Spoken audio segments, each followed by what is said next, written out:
9 ရက်တလ2026တရက်တာနဲ့ပတ်သက်တဲ့တနေ့တာကဏ္ဍမလေးကိုဟောပေးသွားမှာဖြစ်ပါတယ်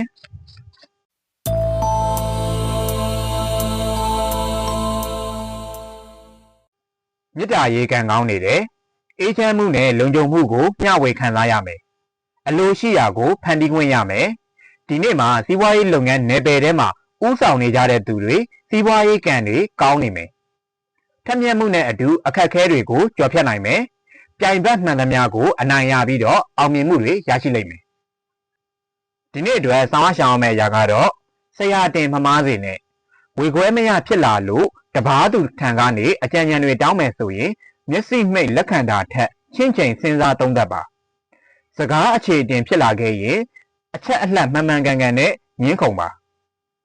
လက်ကြီးနံပါတ်နဲ့ Universe Message ကိုဒီဗီဒီယိုရဲ့အဆုံးသတ်မှာထည့်ပေးထားပါတယ်တနေ့တာလုံးအစီအစဉ်ချောင်းမွေးကြပါစေဒီဗီဒီယိုကိုဆုံးတဲ့အထိကြည့်ပေးတဲ့အတွက်ကြောင့်မို့လို့အားလုံးကိုကျေးဇူးတင်ပါတယ်